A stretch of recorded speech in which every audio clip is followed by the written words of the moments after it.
श्रुतिस्मृतिपुराणानामालयं करुणालयं नमामि भगवत्पादशङ्करं लोकशङ्करम् शङ्करं शङ्कराचार्यं केशवं बादरायणं सूत्रभाष्यकृतौ वन्दे भगवन्तौ पुनः पुनः भारतीकरुणापात्रं भारतीपदभूषणं भारतीपदमारूढं भारतीतीर्थमाश्रये विद्याविनयसम्पन्नं धीररागं विवेकिनं वन्दे वेदान्ततत्त्वज्ञं विधुशेखरभारतीम्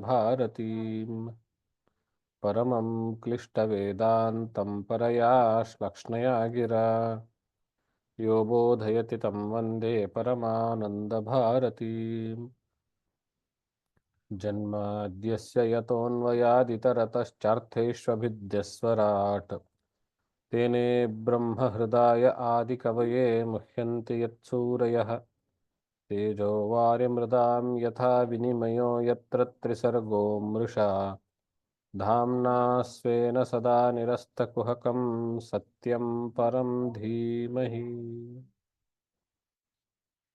ಜಿಜ್ಞಾಸುಗಳೇ ಶ್ರೀಮದ್ಭಾಗವತ ಮಹಾಪುರಾಣ ಮೊದಲನೆಯ ಸ್ಕಂದ 11ನೇ ಅಧ್ಯಾಯ 10ನೇ ಅಧ್ಯಾಯದ ಕೊನೆಯಲ್ಲಿ ಶ್ರೀಕೃಷ್ಣನು ಹಸ್ತಿನಾವತಿಯನ್ನು ತೊರೆದು ದ್ವಾರಕೆಗೆ ಹೊರಟಿರುವಂತಹದ್ದು. ಯುಧಿಷ್ಠಿರನು ತನ್ನ ಒಂದು ಸೈನ್ಯದ ತುಕುಡಿಯನ್ನು ಶ್ರೀಕೃಷ್ಣನಿಗೆ ರಕ್ಷಣೆಗಾಗಿ ಕಳಿಸಿ ನಂತರ ನಗರದ ಸೀಮೆ ಹೊರಗೂ ಬಂದಿರುವಂತಹ ಭೀಮನೇ ಮೊದಲಾದವರಿಂದ ಬೀಳ್ಕೊಡಲ್ಪಟ್ಟು, ಅಂದರೆ ಅವರಿಗೆ ಸರಿ ಇನ್ನು ನೀವು ವಾಪಸ್ ಹೋಗಬಹುದು ಅಂತ ಅವ್ರಿಗೆ ಹೇಳಿ ಶ್ರೀಕೃಷ್ಣನು ಕುರುಜಾಂಗಲ ಪಾಂಚಾಲ ಶೂರಸೇನ ಅನ್ನೋ ಯಾಮುನ ಬ್ರಹ್ಮಾವರ್ತ ಕುರುಕ್ಷೇತ್ರ ಮಾತ್ಸ್ಯ ಸಾರಸ್ವತನಾಥ ಮರುಧನ್ವ ಇತ್ಯಾದಿ ಮಾರ್ಗದ ಮೂಲಕ ದ್ವಾರಕೆಗೆ ಬಂದು ಸೇರ್ತಾನೆ. ದ್ವಾರಕೆಗೆ ಬರುವವರೆಗೆ ನಿನ್ನೆ ಅಧ್ಯಾಯ ನೋಡಿದ್ವಿ. 11ನೇ ಇವಾಗ ದ್ವಾರಕೆನಲ್ಲಿ ಅವನು ಹೇಗೆ ಪ್ರವೇಶ ಆಗುತ್ತೆ ಅನ್ನುವಂಥದ್ದು 11ನೇ ಅಧ್ಯಾಯ ಮೊದಲನೇ ಶ್ಲೋಕ. ಸೂತ ಉವಾಚ ಆನತಾನ್ ಸ ಉಪವ್ರಜ್ಯ ಸ್ಪರ್ಧಾನ್ ಜನಪದಾನ್ ಸ್ವಕಾನ್ ತದ್ಮೌ ದರವರಂ ತೇಷಾಂ ವಿಷಾದಂ ಶಮಯನ್ನಿವ. ಆನತ ಅನ್ನುವಂತಹದ್ದು ಒಂದು ಪ್ರಾಂತ. ಆ ಪ್ರಾಂತಗಳನ್ನು ದಾಟಿ ದದ್ಮೌ ದರವರಂ, ದರ ಅಂದ್ರೆ ಶಂಖ, ದರವರಂ ಶ್ರೇಷ್ಠವಾಗಿರುವಂತಹ ಶಂಖವನ್ನು ದದ್ಮೌ, ಅದಕ್ಕೆ ಉಸುರು ತುಂಬಿದ ಅಂದ್ರೆ ಶಂಖವಾದನ ಮಾಡ್ದ ಅಂತ, ಶಂಖವನ್ನ ಊದಿದ ಅಂತ ಹೇಳಿ. ಹೇಗಿತ್ತು ಆ ಶಂಖದ ಒಂದು ನಾದ ಅಂದ್ರೆ ತೇಷಾಂ ವಿಷಾದಂ ಶಮಯನ್ನಿವ, ಅಲ್ಲಿರುವಂತಹ ಜನರಿಗೆ ಅಂದ್ರೆ ದ್ವಾರಕೆಯಲ್ಲಿರುವಂತಹ ಜನರ ವಿಷಾದವನ್ನ ಕಳೆಯುವಂತೆ, ಅವರ ದುಃಖವನ್ನು ನಾಶಪಡಿಸುವಂತೆ ಅಂತ. ಅಂದ್ರೆ ಅವರು ಬಹಳ ದಿವಸಗಳಿಂದ ಶ್ರೀಕೃಷ್ಣನು ಹಸ್ತಿನಾವತಿಗೆ ಹೋಗಿದ್ದಾನೆ, ಅವರು ಶ್ರೀಕೃಷ್ಣನ ಅಗಲುವಿಕೆಯಿಂದ ಚಿಂತಿತರಾಗಿದ್ದಾರೆ, ದುಃಖಿತರಾಗಿದ್ದಾರೆ. ಆವಾಗ ಪುರಪ್ರವೇಶ ಮಾಡುವ ಸಂದರ್ಭದಲ್ಲಿ ಶ್ರೀಕೃಷ್ಣನು ತನ್ನ ಪಾಂಚಜನ್ಯ ಶಂಖವನ್ನು ಊದುವುದರ ಮೂಲಕ ಅವರೆಲ್ಲರಿಗೂ ಖುಷಿ ಅಂತ ಹೇಳಿದ್ರೆ ಅವರ ದುಃಖ ಹೋಯಿತು ಅನ್ನುವಂಥದ್ದು. ದುಃಖ ವಿಷಾದ ಶಾಂತವಾಯಿತು ಅನ್ನೋ ಅರ್ಥದಲ್ಲಿ. ಹೀಗೆ ಅಲ್ಲಿ ಅವನು ಶಂಖನಾದದ ಮೂಲಕ ಪುರಪ್ರವೇಶ ಎಲ್ಲ ಮಾಡಿಕೊಂಡು ಅವನ ಜೊತೆಗೆ ಬಂದಿರುವಂತಹ ಪರಿವಾರ ಜನ, ಅಂದ್ರೆ ಅವನ ಸುತ್ತಮುತ್ತಲು ಇರುವಂಥವರು, ಉದ್ಧವ ಮತ್ತು ಶೂರಸೇನ ಅವ್ರ ಸಾತ್ಯಕಿ ಜೊತೆಗಿದ್ರು ಅಂತ ನೋಡಿದ್ವಿ ನಿನ್ನೆ. ಅವರು ಮತ್ತೆ ಉಳಿದ ಎಲ್ಲ ರಥಿಗಳು ಅವರನ್ನೆಲ್ಲರೂ ಸೇರಿಸ್ಕೊಂಡ್ಬಿಟ್ಟು ತನ್ನ ಪುರವನ್ನ ಪ್ರವೇಶ ಮಾಡ್ದ. ಇದರಲ್ಲಿಯೂ ಕೂಡ ಈ ಅಧ್ಯಾಯದಲ್ಲಿಯೂ ಸಾಕಷ್ಟು ವರ್ಣನಾತ್ಮಕ, ಅಂದ್ರೆ ಕಾವ್ಯದ ಶೈಲಿಯಲ್ಲಿ ವರ್ಣಾತ್ಮಕ ಶ್ಲೋಕಗಳನ್ನ ಇರುವುದರಿಂದ ಅವುಗಳನ್ನು ಕೈಬಿಟ್ಟು ಕಥಾನಕ ದೃಷ್ಟಿ ಮತ್ತು ತತ್ವಜಿಜ್ಞಾಸೆ ಇವುಗಳನ್ನ ಇಟ್ಟುಕೊಂಡು ಶ್ಲೋಕಗಳನ್ನು ಕೆಲವು 5 ಶ್ಲೋಕಗಳನ್ನು ನೋಡ್ತಾ ಇದ್ದೇನೆ. ಇವರ ಶ್ರೀಕೃಷ್ಣನ ದರ್ಶನ ಅಂದ್ರೆ ಅವನು ಹಸ್ತಿನಾವತಿ ಹೋಗಿ ಕುರುಕ್ಷೇತ್ರ ಯುದ್ಧ ಎಲ್ಲ ಮಾಡಿ ವಾಪಸ್ ಬಂದಾಗ ಅಲ್ಲಿರುವಂತಹ ಜನರ ಭಾವನೆ ಹೇಗಿತ್ತು ಅನ್ನೋದನ್ನ ಬಾದರಾಯಣರು ಬಹಳ ಸುಂದರ ದೃಷ್ಟಾಂತದಿಂದ ವರ್ಣಿಸ್ತಾರೆ. ಆ ಶ್ಲೋಕ ನಾವು ಕೇಳ್ಕೊಳ್ಬೇಕು. ಪ್ರೀತ್ಯುತ್ಪುಲ್ಲ ಮುಖಾ ಪ್ರೋಚುಃ ಹರ್ಷ ಗದ್ಗದಯಾ ಗಿರಾ ಪಿತರಂ ಸರ್ವ ಸುಹೃದಂ ಅವಿತಾರಮಿವಾರ್ಭಕಾಃ.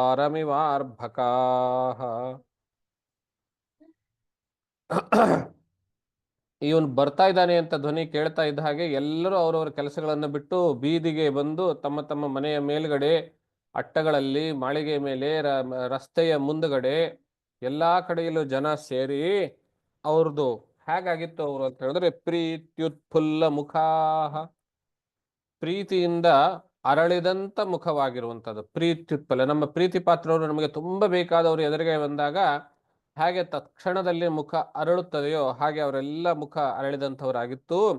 ಹರ್ಷ ಗದ್ಗದಯ ಗಿರಾ, ಅತ್ಯಂತ ಆನಂದದಿಂದ ಗದ್ಗದಿತರಾಗಿ ಅವರು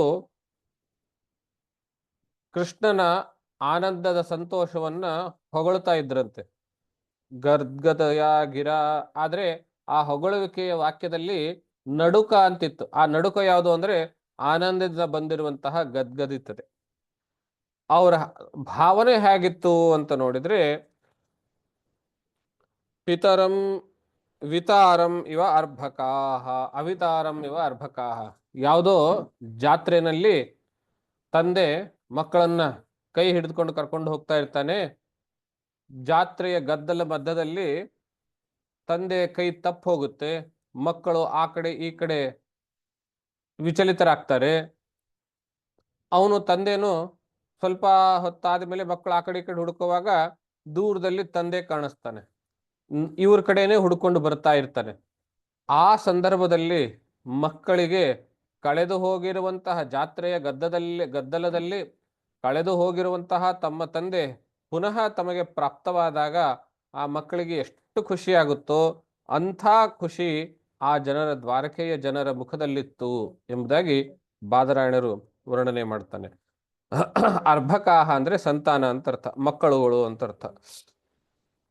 ಅವನು ಇಡೀ ಜನರಿಗೇನೆ ಅಂದ್ರೆ ಇಡೀ ರಾಜ್ಯಕ್ಕೇನೆ ತಂದೆಯ ತರ ಇದ್ದನು ಅಂತ ಹೇಳ್ತಾರೆ. ಈ ವಿಷಯ ಬಗ್ಗೆ ರಘುವಂಶದಲ್ಲಿ ಕಾಳಿದಾಸನು ಹೇಳ್ತಾನೆ. ರಘುವಂಶದ ರಾಜರುಗಳು ರಾಜ್ಯವನ್ನು ಹೇಗಾಳ್ತಾ ಇದ್ರು ಅಂತ ಹೇಳಿದ್ರೆ, ನಾವು ಇವತ್ತಿನ ಸರ್ಕಾರದಲ್ಲಿ ಹೇಳ್ತೀವಲ್ವಾ,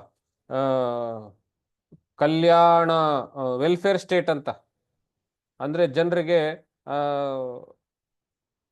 ಇದನ್ನು ಕೊಡೋದು, ಫ್ರೀ ಆಗಿ ಅದು ಕೊಡೋದು ಇದು ಕೊಡೋದು ಅಂತ ಹೇಳಿ ಒಂದು ಕಲ್ಯಾಣ ರಾಜ್ಯ ಎನ್ನುವಂತಹ ಕಲ್ಪನೆ ಮಾಡಿಕೊಂಡು, ವೆಲ್ಫೇರ್ ಸ್ಟೇಟ್ ಅನ್ನ ಕಲ್ಪನೆ ಮಾಡಿಕೊಂಡು ಕೆಲವರಿಗೆ ಎಲ್ಲ ಉಚಿತವಾಗಿ ಕೊಡುವಂತಹದ್ದು, ಶಾಲೆ ಉಚಿತ, ಬಟ್ಟೆ ಉಚಿತ, ಆಹಾರ, ಶಾಲೆಯಲ್ಲಿ ಬಿಸಿ ಊಟ ಇತ್ಯಾದಿ ಇತ್ಯಾದಿಗಳನ್ನು ಕೊಡುವುದು ಅಂತ ನಾವು ನೋಡ್ತಾ ಇದೀವಲ್ವಾ. ಇದು ಹೇಗೆ ಅಂತಂದ್ರೆ ಇವತ್ತಿನ ಈ ಸರ್ಕಾರಗಳು ನಾವು ಪ್ರಜಾಪ್ರಭುತ್ವದ ಅತ್ಯುನ್ನತ ಮಾದರಿಯಲ್ಲಿ ನಾವು ರಾಜ್ಯ ಸರ್ಕಾರ ಅಥವಾ ರಾಷ್ಟ್ರ ಸರ್ಕಾರ ನಡೆಸ್ತಾ ಇದ್ದೀವಿ ಎನ್ನುವಂತಹ ಆಟಿಟ್ಯೂಡ್ ಅಲ್ಲಿ, ಪೋಸ್ ಅಲ್ಲಿ ಅವ್ರು ಹೇಳ್ತಾ ಇದ್ದಾರೆ ಕಲ್ಯಾಣ ನಾಡು, ವೆಲ್ಫೇರ್ ಸ್ಟೇಟ್, ಅದಕ್ಕೆಲ್ಲ ಬೇಕಾಗ್ತದೆ, ನಾವು ಹೀಗೆ ಕೊಡಬೇಕಾಗ್ತದೆ ಅನ್ನುವಂಥದ್ದು.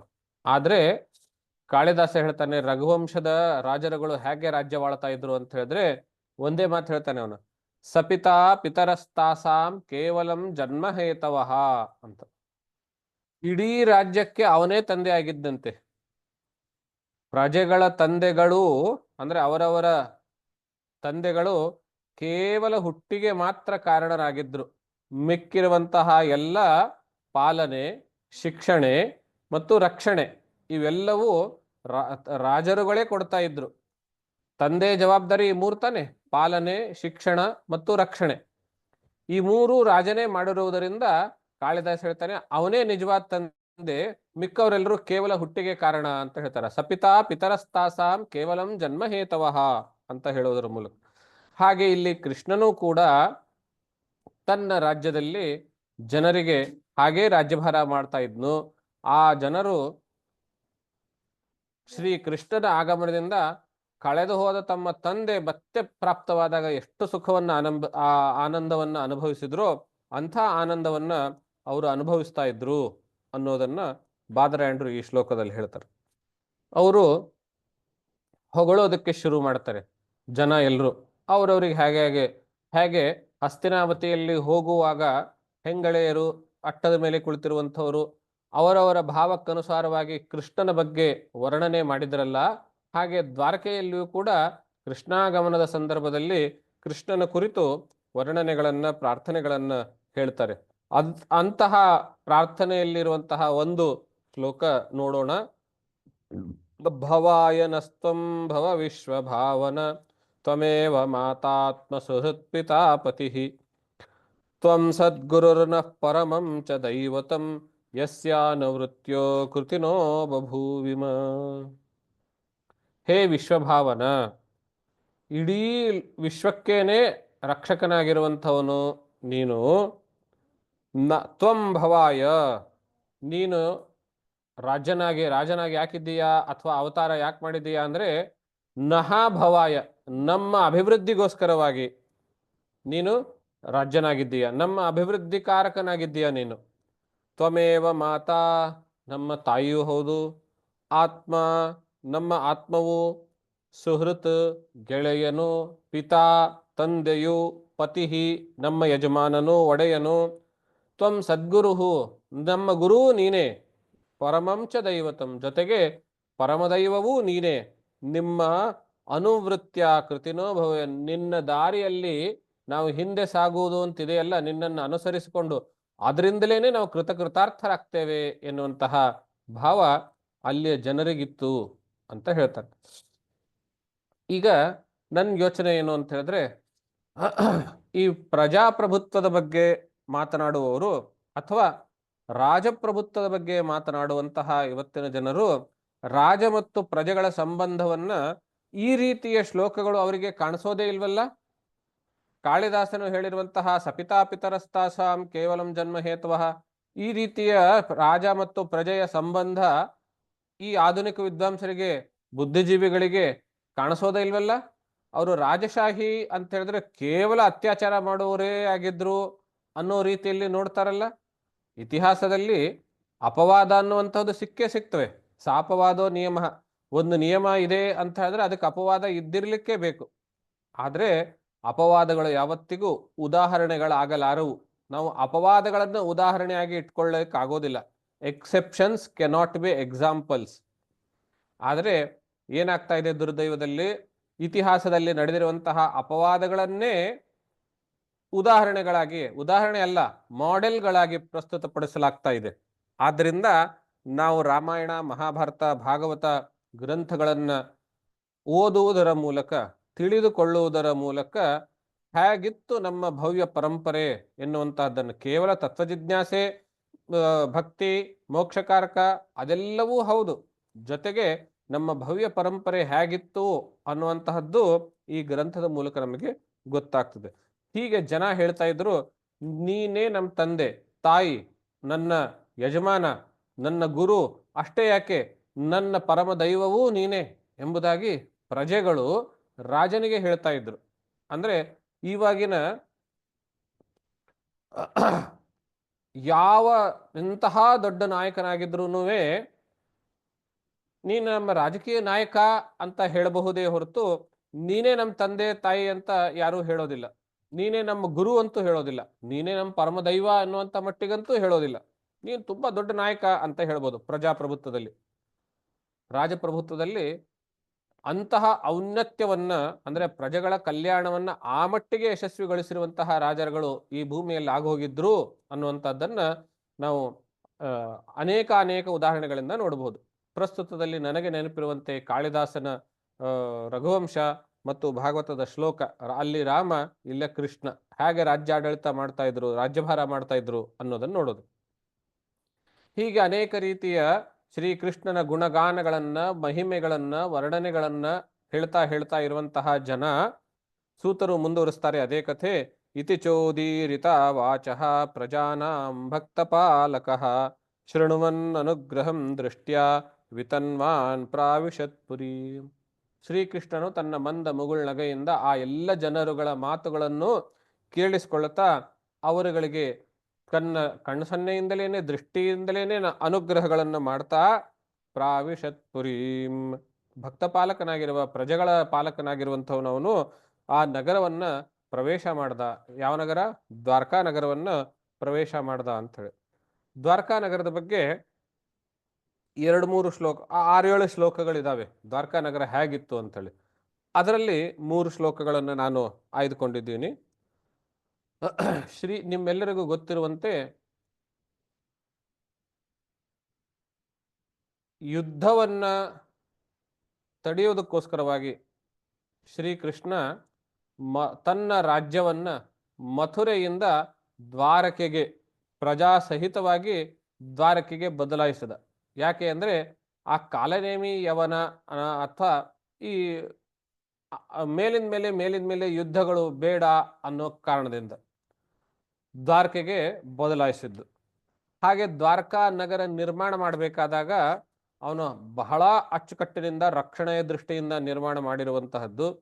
ಇದು ರಾಜ್ಯಶಾಸ್ತ್ರ, ಜಿಯೋಪಾಲಿಟಿಕ್ಸು, ಸ್ಟ್ರಾಟಜಿ ಈ ಎಲ್ಲ ಅಧ್ಯಯನ ಮಾಡುವವರಿಗೆ ಶ್ರೀಕೃಷ್ಣ ತನ್ನ ರಾಜ್ಯವನ್ನು ಮಥುರೆಯಿಂದ ದ್ವಾರಕೆಗೆ ಬದಲಾಯಿಸಿರುವಂತಹದ್ದು ಇದು ಅತ್ಯುತ್ತಮ ಜಿಯೋಪಾಲಿಟಿಕಲ್ ಸ್ಟ್ರಾಟಜಿಕ್ ಮೂವ್ ಅಂತ ಆಗುತ್ತೆ ಆ ದೃಷ್ಟಿಯಿಂದ ನಾವು ಯೋಚನೆ ಮಾಡಿದಾಗ. ಹಾಗೆ ರಕ್ಷಣೆಯೇ ಪ್ರಧಾನವಾಗಿ ಇಟ್ಟುಕೊಂಡು ರಚನೆ ಮಾಡಿರುವಂತಹ ಗ್ರಾಮ, ನಗರ. ಆ ನಗರದ ಸುತ್ತಮುತ್ತಲೂ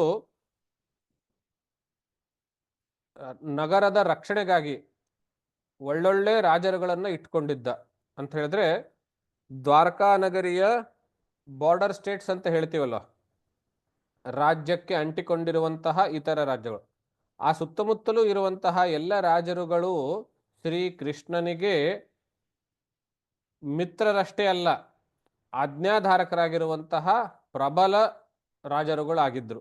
ಅಂಥವ್ರು ಯಾರ್ಯಾರು ಅಂತ ನೋಡಿದ್ರೆ, ಮಧುಭೋಜ ದಶಾರ್ಹಾರ್ಹ ಕುಕುದಾರಾಂಧಕ ವೃಷ್ಣಿಭಿ ಆತ್ಮತುಲ್ಯ ಬಲೈರ್ಗುಪ್ತಾಂ ನಾಗೈರ್ಭೋಗವತೀಮಿವ. ತನ್ನ ಸುತ್ತಮುತ್ತಲು ಮಧು, ಭೋಜ, ದಶಾರ್ಹ, ಕುಕುರ, ಅಂಧಕ, ವೃಷ್ಣಿ ಎನ್ನುವಂತಹ 7 ಅರಸರುಗಳಿಂದ ಸುತ್ತುವರಿಯಲ್ಪಟ್ಟಿರುವಂತಹ ದ್ವಾರಕಾ ನಗರ. ಆ ನಗರದ ರಕ್ಷಣೆಗಾಗಿ ವಾಸುಕಿ ಮತ್ತು ತಕ್ಷಕ ಎನ್ನುವಂತಹ ಸರ್ಪಗಳನ್ನು ನಗರದ ರಕ್ಷಣೆಗಾಗಿ ನೇಮಿಸಿರುವಂಥವನು ಶ್ರೀಕೃಷ್ಣ ಅನ್ನುವ ಮಾತನ್ನ ಈ ಶ್ಲೋಕದಲ್ಲಿ. ಆ ರಾಜರುಗಳು ಮಧು, ಭೋಜ, ದಶಾರ್ಹ ಅವರ ರಾಜರುಗಳ ಬಲ ಹೇಗಿತ್ತು ಅಂತ ಹೇಳಿದ್ರೆ, ಆತ್ಮತುಲ್ಯ ಬಲೈಹಿ, ಶ್ರೀಕೃಷ್ಣನಿಗೆ ಅವನ ಬಲಕ್ಕೆ ಸಮಾನವಾಗಿ ಬಲವುಳ್ಳಂತಹ ರಾಜರುಗಳವರು, ಅಂದ್ರೆ ಅಷ್ಟು ಪ್ರಬಲರಾಗಿರುವಂಥವ್ರು. ಅವನು ಶ್ರೀಕೃಷ್ಣ ಆಚೆ ಹೋದಾಗಲೂ ರಾಜ್ಯಕ್ಕೆ ರಕ್ಷಣೆಯನ್ನು ನೀಡುವಂತೆ ವ್ಯವಸ್ಥೆಯನ್ನು ಮಾಡಿಕೊಂಡಿದ್ದ ಅಂತ. ನಗರದ ಸೌಂದರ್ಯವನ್ನ ವರ್ಣಿಸುವಂತಹ ಈ ಶ್ಲೋಕ, ಸರ್ವರ್ತು ಸರ್ವ ವಿಭವೈಹಿ ಪುಣ್ಯ ವೃಕ್ಷಲತಾಶ್ರಮೈಹಿ ಉದ್ಯಾನೋಪವನಾರಾಮೈಹಿ ವೃತಾಂ ಪದ್ಮಾಕರಶ್ರಿಯಂ.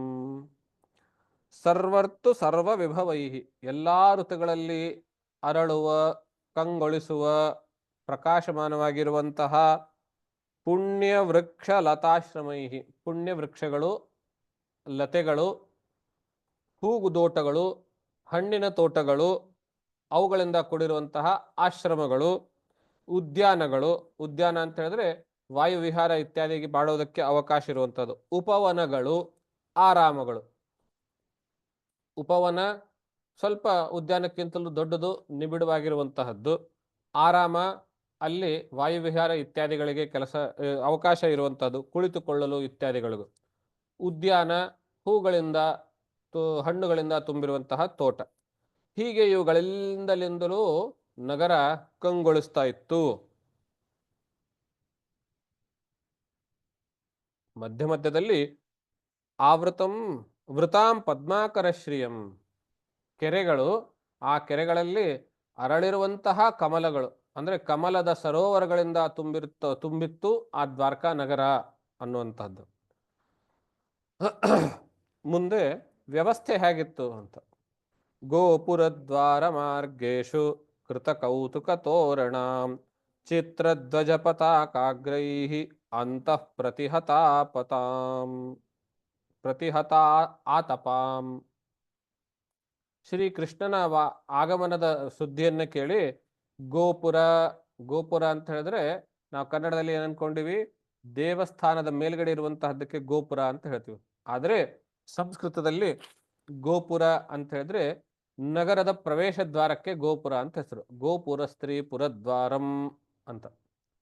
ಗೋಪುರ ಅನ್ನುವಂತಹದ್ದು ಪುರದ್ವಾರ, ನಗರದ ಪ್ರಧಾನ ದ್ವಾರ. ನಾವು ಇವತ್ತು ಸೀಮೆ ಬಾಗಿಲು ಅಂತ ಯಾವ್ದಕ್ಕೆ ಹೇಳ್ತೀವೋ ಅದು.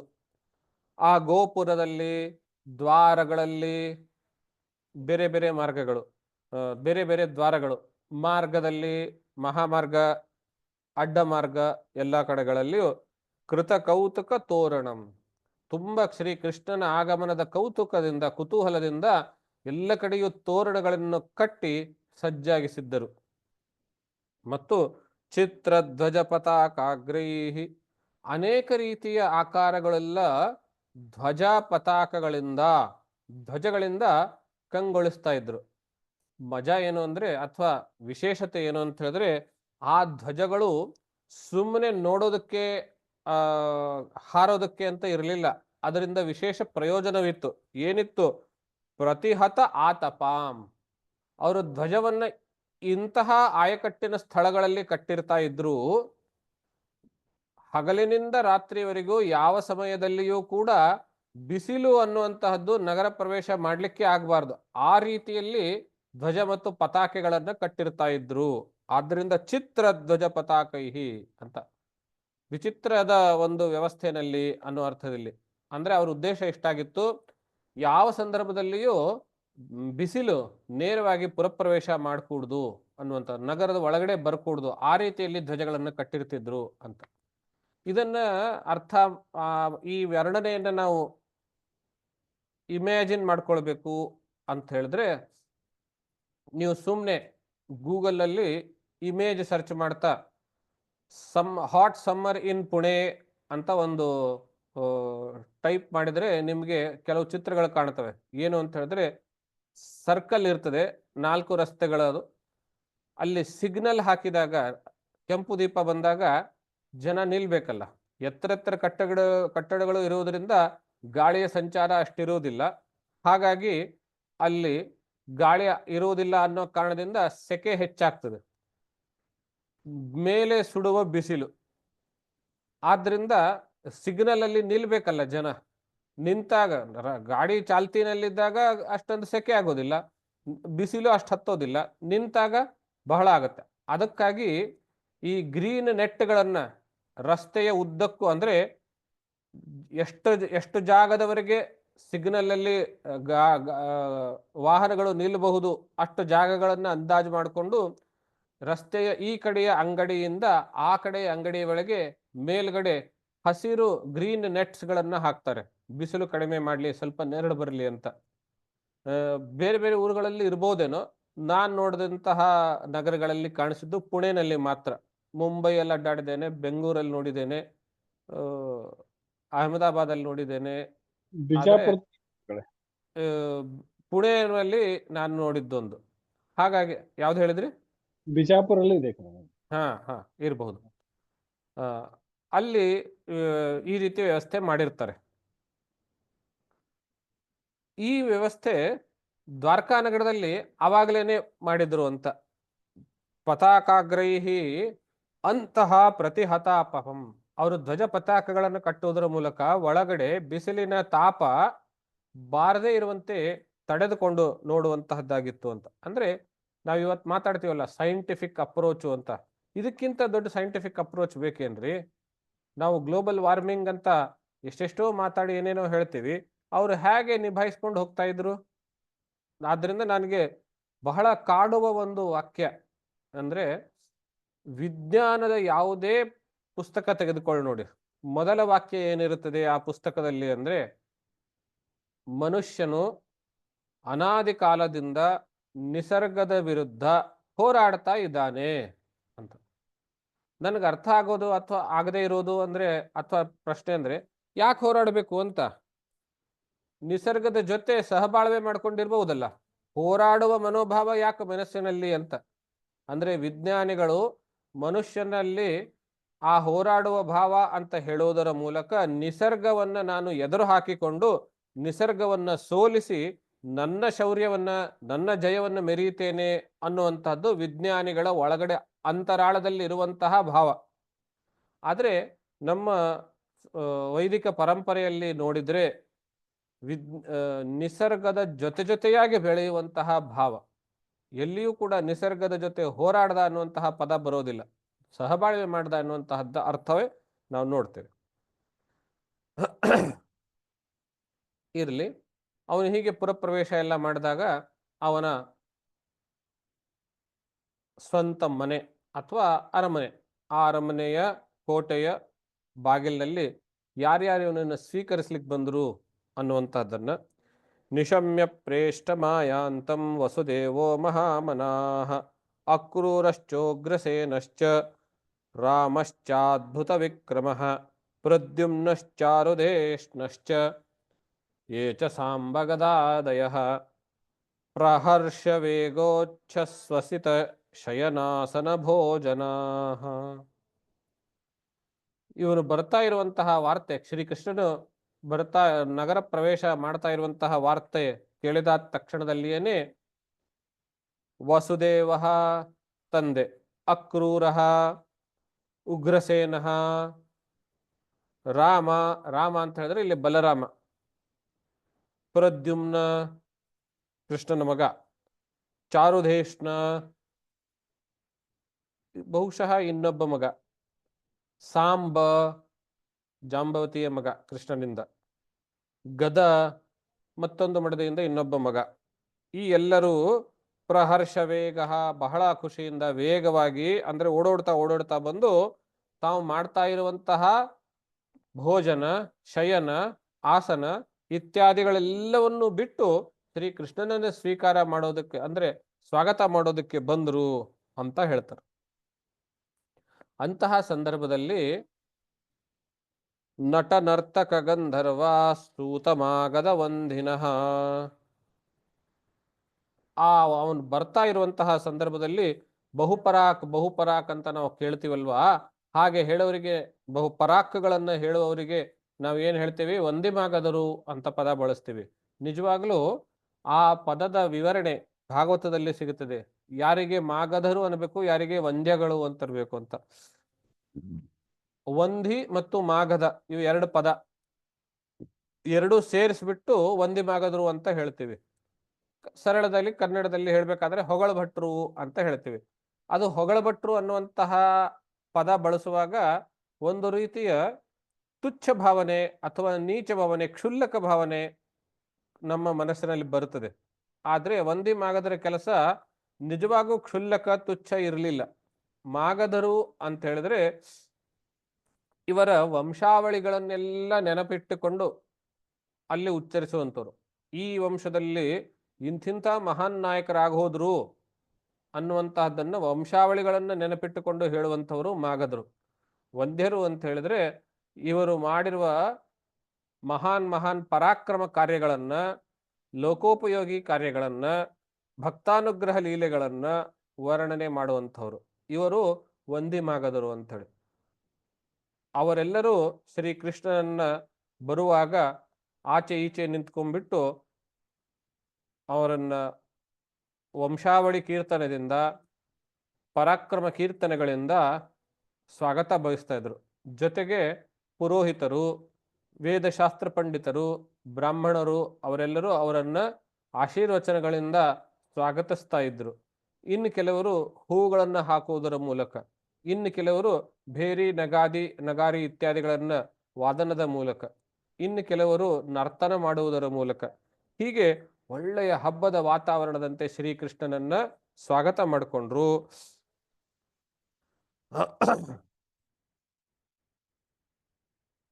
ಶ್ರೀಕೃಷ್ಣನು ಅವರೆಲ್ಲರೂ ಇವರನ್ನ ಸ್ವಾಗತ ಮಾಡಿಕೊಂಡ್ರು. ಅದನ್ನ ಶ್ರೀಕೃಷ್ಣನ ರೆಸ್ಪಾಂಡ್ ಹೇಗಿತ್ತು ಅದು ಅವನ ಬಾಡಿ ಲ್ಯಾಂಗ್ವೇಜ್ ಅಲ್ಲಿ ಅದನ್ನ ವರ್ಣಿಸ್ತಾರೆ ಬಾದರಾಯಣರು.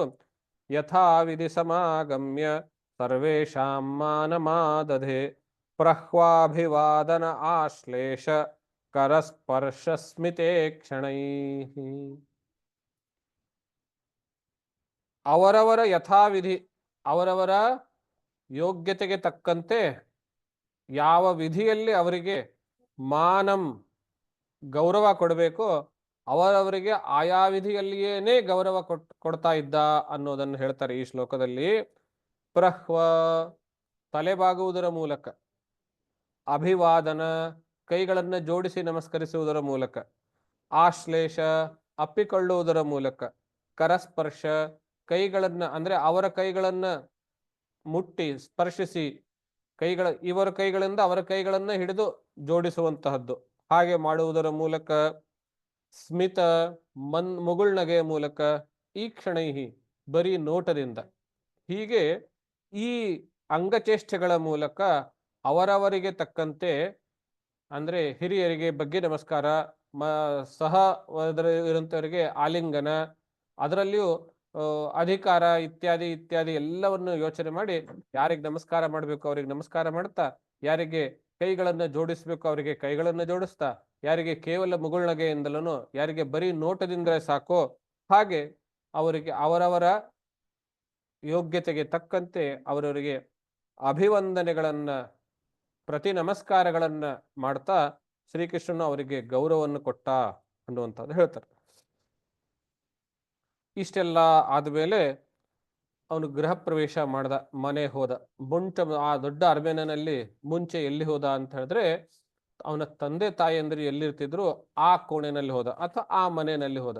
ನಾವು ಮಾತಾಡ್ಬೇಕಾದ್ರ ತಂದೆ ತಾಯಿಯಲ್ಲಿ ಕೋಣೆ ಅಂತ ಹೇಳ್ತೀವಿ, ಅವನು ಅರಮನೆ ಅಲ್ವಾ, ಅವ್ರವ್ರಿಗೆ ಒಂದೊಂದು ಮನೆ, ತಂದೆ ಮನೆಗೆ ಹೋದ ಅಂತ ಹೇಳ್ತಾರೆ.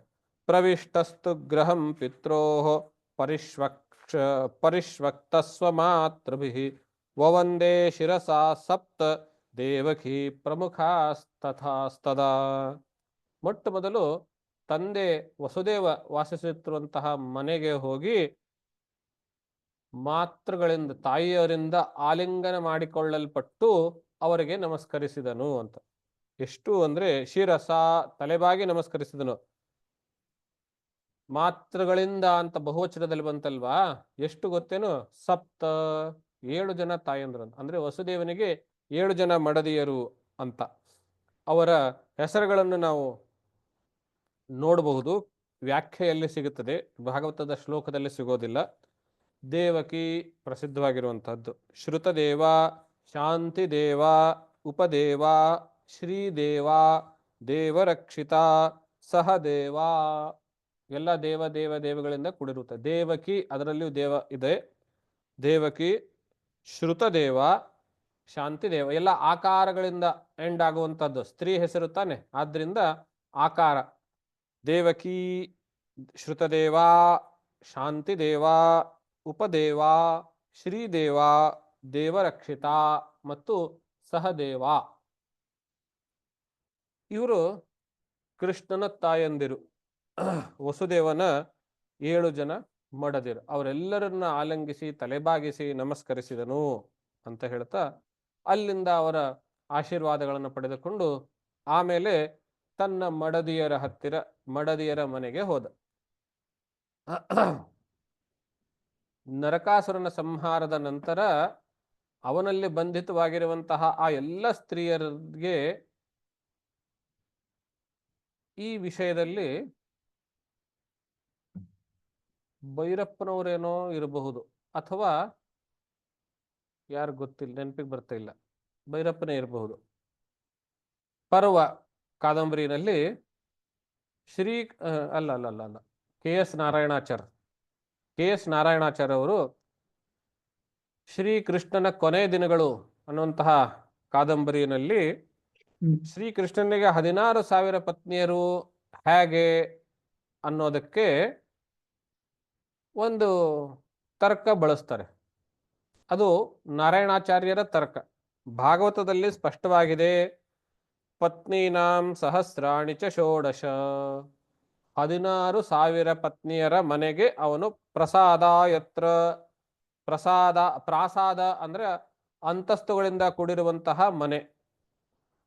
ಅಥ ವಿಶತ್ಸ್ವ ಭವನಂ ಸರ್ವಕಾಮಮನುತ್ತಮಂ ಪ್ರಾಸಾದಾಯತ್ರ ಪತ್ನೀನಾಂ ಸಹಸ್ರಾಣಿ ಚ ಷೋಡಶ ಎಂಬುದಾಗಿ ಭಾಗವತದಲ್ಲಿ ಸ್ಪಷ್ಟವಾಗಿ 16,000 ಮಡದಿಯರಿಗೆ ಅವರವರಿಗೆ ವಾಸಕ್ಕಾಗಿ ಒಂದೊಂದು ಮನೆಗಳನ್ನು ಕಟ್ಟಿದ್ದ. ಆ ಮನೆಗಳಲ್ಲಿ ಇವನು ಪ್ರವೇಶ ಮಾಡ್ದ ಅಂತ. ಆದರೆ ನಾರಾಯಣಾಚಾರ್ಯರ ಒಂದು ಯೋಚನೆ ಅಥವಾ ಅವ್ರ ತರ್ಕ ಏನು ಅಂತ ಹೇಳಿದ್ರೆ, 16,000 ಮಡದಿ ಅಂತ ಹೇಳಿದ್ರೆ ಅವ್ರಿಗೆ ಪ್ರತಿಯೊಬ್ಬರನ್ನು ವಿವಾಹ ಮಾಡಿಕೊಂಡೇನೆ ಅಂದ್ರೆ ವಿವಾಹ ವಿಧಿಯನ್ನ ನೆರವೇರಿಸಿಯೇನೆ ಮದುವೆ ಆಗಿದ್ದ ಅಂತ ಇಟ್ಕೊಳ್ಬೇಕಾಗಿಲ್ಲ. ನರಕಾಸುರನ ಬಲಿಯಲ್ಲಿದ್ರಲ್ವಾ ಅವರು, ನಂತರ ನರಕಾಸುರನ ಸಂಹಾರ ಆದ್ಮೇಲೆ ಇಷ್ಟು ಜನ ಇಷ್ಟು ದಿವಸ ನರಕಾಸುರನ ಹತ್ರ ಇದ್ದು ಬಂದಂತಹ ಈ ಸ್ತ್ರೀಯರಿಗೆ ಮುಂದೆ ಯಾರ್ ತಾನೇ ಮದುವೆಯಾಗಿ ಯಾರು ಎನ್ನುವಂತಹ ಪ್ರಶ್ನೆ ಕಾಡುತ್ತಂತೆ. ಆದ್ರಿಂದ ಅವರೆಲ್ಲರೂ ಕೃಷ್ಣನಿಗೆ ಹೇಳ್ತಾರೆ, ಕೃಷ್ಣ ನೀನು ನಮ್ಮನ್ನ ಬಿಡಿಸ್ಕೊಂಡು ಬಂದಿಯಲ್ಲ ಆ ಅಸುರನಿಂದ, ಇದರಿಂದ ನೀನು ನಮಗೆ ಮಾಡಿರುವ ಉಪಕಾರಕ್ಕಿಂತ ತೊಂದರೆನೇ ಜಾಸ್ತಿ ಅಂತ. ಯಾಕೆಂದ್ರೆ ನಾವ್ ಯಾವಾಗ ನಗರಕ್ಕೆ ಹೋದಾಗ ಯಾರು ನಮ್ಮನ್ನು ಗೌರವದಿಂದ ನೋಡ್ತಾರೆ, ಯಾರು ನಮ್ಮನ್ನು ಮದುವೆ ಆಗೋದಕ್ಕೆ ಮುಂದೆ ಬರ್ತಾರೆ ಅಂತ ಕೇಳಿದಂತೆ. ಆವಾಗ ಶ್ರೀಕೃಷ್ಣ, ಓಹೋ ಅದಾ ಸಮಸ್ಯೆ, ಹಾಗಾದ್ರೆ ಇನ್ ಮೇಲಿಂದ ನೀವು ಎಲ್ಲರಿಗೂ ಶ್ರೀಕೃಷ್ಣನೇ ನನ್ನ ಪತಿ ಎಂಬುದಾಗಿ ಹೇಳಿ ಅಂತ ಹೇಳಿದಂತೆ. ಹಾಗಾಗಿ ಶ್ರೀಕೃಷ್ಣನು 16,000 ಮಡದಿಯರ ಪತಿಯಾದ ಎಂಬುದಾಗಿ KS ನಾರಾಯಣಾಚಾರ್ಯವರ ಒಂದು ತರ್ಕ. ಸುಮ್ಮನೆ ಗೊತ್ತಿರಲಿ ಅಂತ ಹೇಳಿದೆ. ಭಾಗವತದಲ್ಲಿ ಸ್ಪಷ್ಟವಾಗಿದೆ, ಪತ್ನೀನಾಂ ಸಹಸ್ರಾಣಿ ಚ ಷೋಡಶ, 16,000 ಪತ್ನಿಯರ ಅವರವರ ಮನೆಗೆ ಅವನು ಹೋದ ಅಂತ. ಒಂದು ಯೋಚನೆ ಮಾಡೋದು, ಪ್ರಾಕ್ಟಿಕಲಿ ಹೇಗ್ರಿ ಸಾಧ್ಯ? 16,000 ಜನರನ್ನು ಒಂದೇ ದಿವಸದಲ್ಲಿ ಹೇಗೆ ಬಿಟ್ಟಿಯದ ಅಂತ ಕೇಳಿದ್ರೆ, ನಾವಿಲ್ಲಿ ಮರ್ತೋಗಿರೋ ವಿಷಯ ಏನು ಅಂದ್ರೆ, ಶ್ರೀಕೃಷ್ಣ ನಮ್ಮಂತೆ ಸಾಧಾರಣ ಮನುಷ್ಯನಾಗಿರ್ಲಿಲ್ಲ, ಭಗವಂತನಾಗಿದ್ದ. ಆದ್ದರಿಂದ ಪ್ರತಿಯೊಬ್ಬ ಮಡದಿಯಲ್ಲಿ ಏಕಕಾಲದಲ್ಲಿ 16,000 ರೂಪಗಳನ್ನು ಪಡೆದುಕೊಂಡು ಅವರವರ ಮನೆಗೆ ಹೋದ ಎಂಬುದಾಗಿ ನಾವು ನೆನಪಿಸ್ಕೊಳ್ಬಹುದು. ಆ ಪತ್ನಿಯರಿಗೆ ಅವರ ಒಂದು ಭಾವ ಹೇಗಿತ್ತು ಅನ್ನೋದನ್ನ ವರ್ಣಿಸ್ತಾರೆ ಇಲ್ಲಿ ಈ ಶ್ಲೋಕದಲ್ಲಿ. 32ನೇ ಶ್ಲೋಕ. ಪತ್ನ್ಯಃ ಪತಿಂ ಪ್ರೋಷ್ಯ ಗೃಹಾನುಪಾಗತಂ ವಿಲೋಕ್ಯ ಸಂಜಾತ ಮನೋಮಹೋತ್ಸವಾಃ ಉತ್ತಸ್ಥುರಾರಾತ್ ಸಹಸಾಸನಾಶಯಾತ್ ಸಾಕಂ ವೃತೈರ್ವ್ರೀಡಿತಲೋಚನಾನನಾಃ. ಈ ಶ್ಲೋಕದ ಭಾವಾರ್ಥ ಏನು ಅಂತ ಹೇಳಿದ್ರೆ,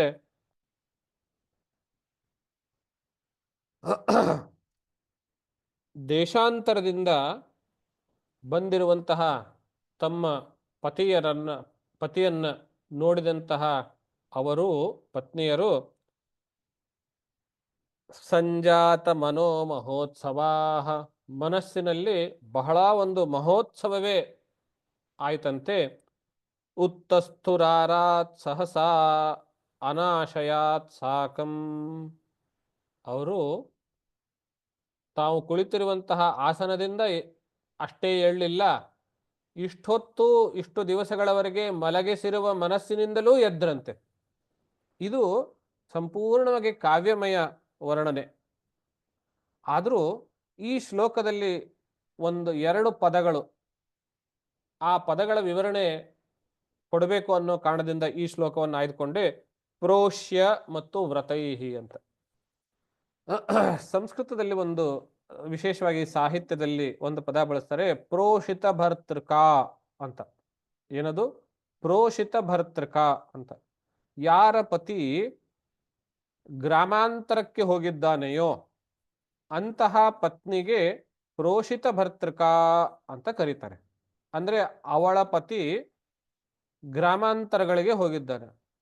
ಇವಾಗ ನಾನು ಕಾಲೇಜಲ್ಲಿದ್ದಾಗ, ಯಾಕ್ರಿ ಅವನು ಗ್ರಾಮಾಂತರಕ್ಕೆ ಹೋಗ್ತಿದ್ದ ಹೆಂಡ್ತಿನ ಬಿಟ್ಟು, ಎಲ್ಲಿಗೆ ಹೋದ್ರು ಕರ್ಕೊಂಡು ಹೋಗ್ಬೇಕು ತಾನೇ ಅನ್ನುವಂತಹ ಯೋಚನೆ ನಂಗೆ ಬರ್ತಿತ್ತು.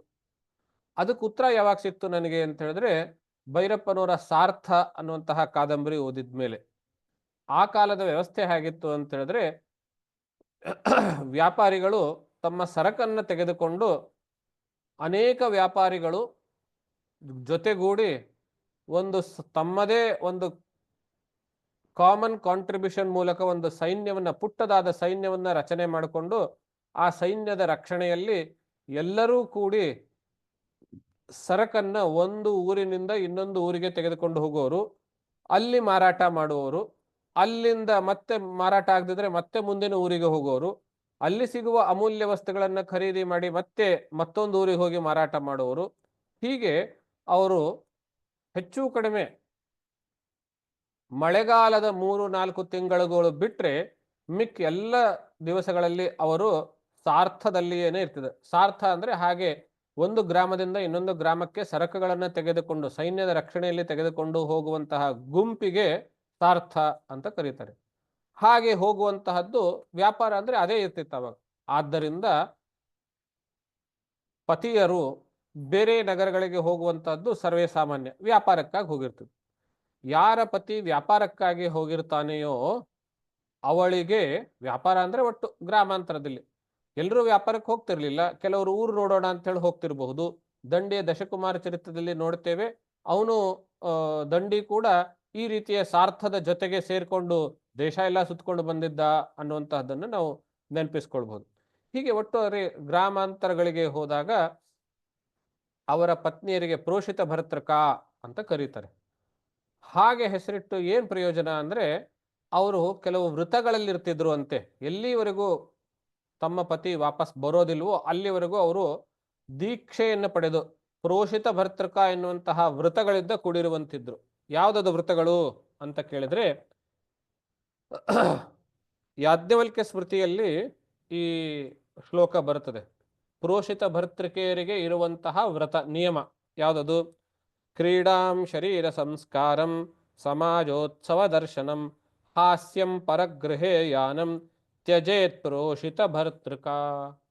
ಈ 6 ಪ್ರೋಷಿತ ಭರ್ತೃಕೆಯು ಬಿಡಬೇಕು ಅಂತ. ಯಾವ್ದ್ಯಾವುದು? ಕ್ರೀಡಾಂ ಆಟವಾಡುವಂತಹದ್ದು, ಶರೀರ ಸಂಸ್ಕಾರಂ ಶರೀರಕ್ಕೆ ಪ್ರಾಸಾಧನಗಳನ್ನು ಅಂದ್ರೆ ಸೌಂದರ್ಯವರ್ಧನಗಳನ್ನು ಹಚ್ಚಿಕೊಳ್ಳುವಂತಹದ್ದು. ಕಾಳಿದಾಸನ ಮೇಘದೂತದಲ್ಲಿ ಬರ್ತದೆ, ಉಜ್ಜಯಿನಿಯಲ್ಲಿ ಹೇಗಿದ್ರು ಪ್ರೋಷಿತ ಭರ್ತೃಕೆಯರು ಅಂತ ಹೇಳಿದ್ರೆ, ಪಾಪ ಅವರು ತಲೆಗೆ ಎಣ್ಣೆ ಹಚ್ಕೊಂಡು ಬಹಳ ದಿವಸ ಆಗಿರುತ್ತೆ, ಕೂದಲುಗಳನ್ನ ಮುಖದ ಮೇಲೆ ಇಳಿ ಬಿಟ್ಕೊಂಡಿರ್ತಾರೆ, ಅಂದ್ರೆ ಮುಖದ ಮೇಲೆ ಇಳಿ ಬಿಟ್ಕೊಂಡಿರ್ತಾರೆ ಅನ್ನೋ ವರ್ಣನೆ ಇರ್ತದೆ. ಯಾಕೆ ಇಳಿ ಬಿಟ್ಕೊಂಡಿರ್ತಾರೆ ಅಂದ್ರೆ, ಅವರು ಪತಿ ಮನೆಯಲ್ಲಿ ಇಲ್ಲದಿರುವಾಗ ಜಡೆ ಹಾಕೋದಿಲ್ಲ ಅಂತ.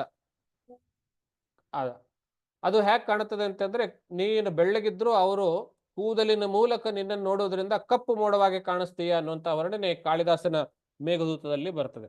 ಒಟ್ಟಾರೆಯಾಗಿ ಜಡೆ ಹಾಕೋಗಿಲ್ಲ, ಕಾಡಿಗೆ ಹಚ್ಕೊಳ್ಳಂಗಿಲ್ಲ, ಸೌಂದರ್ಯ ವರ್ಧಕ ಯಾವುದೂ ಇಲ್ಲ. ಏನು ಅಂತ ಹೇಳಿದ್ರೆ, ನನ್ನ ಸೌಂದರ್ಯ ಅನ್ನುವಂಥದ್ದು ಇನ್ನೊಬ್ರಿಗೋಸ್ಕರ ಅಲ್ಲ ಅನ್ನುವಂತಹ ಒಳ ಅರ್ಥ ಅದು. ಹಾಗೆ ಸಮಾಜೋತ್ಸವ ದರ್ಶನಂ ಜಾತ್ರೆಗಳಿಗೆ ಹೋಗುವಂತಹದ್ದಲ್ಲ. ಹಾಸ್ಯಂ ಹಾಸ್ಯ ಮಾಡ್ಕೊಂಡು ಕೊಡೋದಿಲ್ಲ.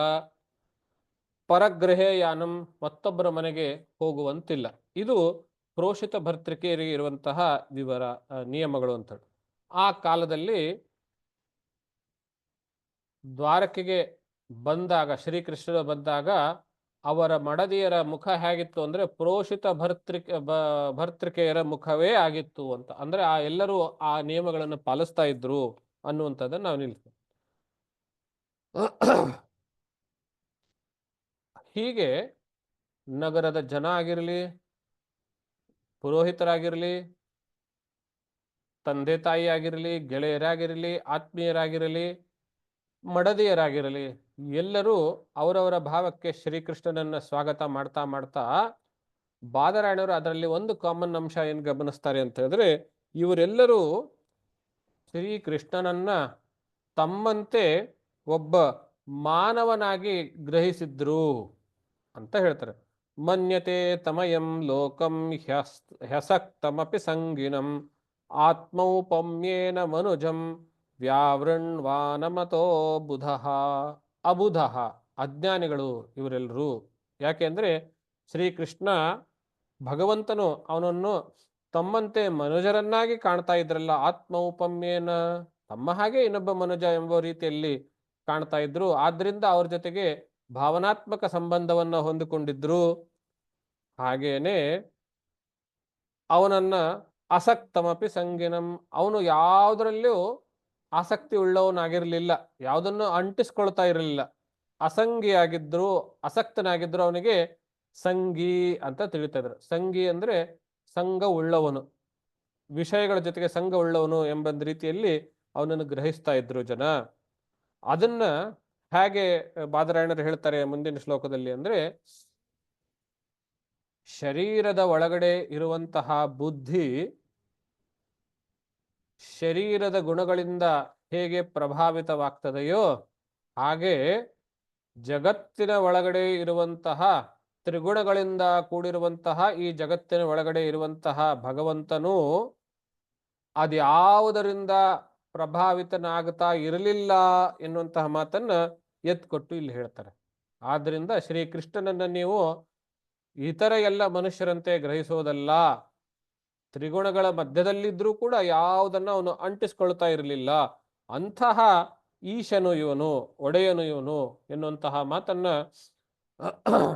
ಬಾದರಾಯಣರು ಹೇಳುವುದರ ಮೂಲಕ ಆ ಶ್ರೀಕೃಷ್ಣನ ದ್ವಾರಕಾನಗರ ಪುರಪ್ರವೇಶ ಎನ್ನುವಂತಹ ಈ 11ನೆಯ ಭಾಗ ಇಲ್ಲಿಗೆ ಸಮಾಪ್ತವಾಗ್ತದೆ. ಈ ಭಾಗವನ್ನ ತಮ್ಮೆಲ್ಲರ ಹೃದಯ ಕಮಲಿರುವಂತಹ ಪರಮಾತ್ಮ ನಡೆಯಲ್ಲಿ ಅರ್ಪಿಸಿ ವಾಣಿಗೆ ವಿರಾಮವನ್ನು ನೀಡುತ್ತೇವೆ. ಓಂ ಸ್ವಸ್ತಿ. ತತ್ಸತ್ ಶ್ರೀ ಕೃಷ್ಣಾರ್ಪಣಮಸ್ತು. ಎಲ್ಲರಿಗೂ ನಮಸ್ಕಾರ. ನಮಸ್ಕಾರ ಗುರುಗಳೇ. ನಮಸ್ಕಾರ ಗುರುಗಳೇ ನಮ್ದೊಂದು ಪ್ರಶ್ನೆ ಇತ್ತು ಗುರುಗಳೇ.